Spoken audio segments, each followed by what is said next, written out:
রূপক কর্মধারয় সমাস উপমানের সাথে উপমেয়ের যে অভিন্ন কল্পনা বোঝায় তাকে রূপক কর্মধারয় সমাস বলে। আজকে আমরা সহজ টেকনিকে শিখব রূপক কর্মধারয় সমাস। সমস্ত পদের পূর্বপদ অদৃশ্য এবং পরপদ দৃশ্য। অদৃশ্য যাকে দেখা যায় না, ধরা যায় না, ছোঁয়া যায় না। আর দৃশ্য যাকে দেখা যায়, ধরা যায়, ছোঁয়া যায়। মন মাঝি, এই মন দেখা যায়, দেখা যায় না। মাঝি দেখা যায়, রূপক কর্মধারয় সমাস। জীবন প্রদীপ, এই জীবন দেখা যায়, দেখা যায় না। প্রদীপ দেখা যায়, রূপক কর্মধারয় সমাস। ক্রোধানল, এই ক্রোধ রাগ দেখা যায়, দেখা যায় না। অনল আগুন দেখা যায়, রূপক কর্মধারয় সমাস। বিষাদ সিন্ধু, বিষদ দুঃখ দেখা যায় না। সাগর দেখা যায়, রূপক কর্মধারয় সমাস। প্রাণ পাখি, এই প্রাণ দেখা যায়, দেখা যায় না। পাখি দেখা যায়, রূপক কর্মধারয় সমাস। শোকানল, এই শোক দেখা যায় না। সুখ সাগর, এই সুখ দেখা যায় না। সাগর দেখা যায়, রূপক কর্মধারয় সমাস। সব ক্ষেত্রে যে এই নিয়ম হবে এমনটি নয়, কিছু ব্যতিক্রম আছে, তবে আমরা অনেক ক্ষেত্রে এগুলো দেখে নির্ণয় করতে পারবো। ব্যতিক্রম যেমন আছে দেখো, দেহ ঘড়ি, দেহও দেখা যায়, ঘড়িও দেখা যায়, কিন্তু এটাও রূপক কর্মধারয়।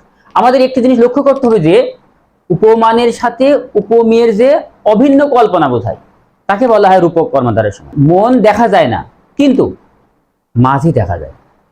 এখানে দেখো মন মাঝি, তাহলে এই যে মন মাঝি, মন ড্রাইভার হলো না কেন?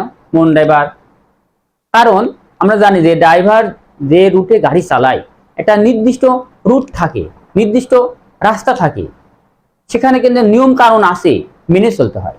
মাঝি যখন নৌকা চালায় এর নির্দিষ্ট কোন রুট নেই, সেখান দিয়েই যেতে পারে। আমাদের মন কিন্তু তাই, মন যেখানে খুশি সেখানেও চলে যায়। জীবন প্রদীপ, প্রদীপ যে কোনো সময় নিভে যেতে পারে, আমাদের জীবনও যে কোনো সময় নিভে যেতে পারে।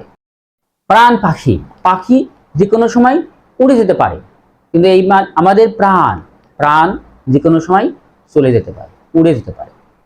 একই কল্পনা। ক্রোধানল, অনল যেমন কোনো কিছুকে পুড়িয়ে ছারখার করে দেয়, আমাদের রাগ সবকিছু পুড়িয়ে ছারখার করে দেয়, অর্থাৎ এক জাতীয় কল্পনা সব ক্ষেত্রে। তবে আমরা বোঝার ক্ষেত্রে আমরা এই টেকনিক যদি আমরা ব্যবহার করি, অনেকেই আমরা বুঝতে পারবো যে প্রথমটা দৃশ্য, পরেরটা অদৃশ্য, তাহলে রূপক কর্মধারয় সমাস।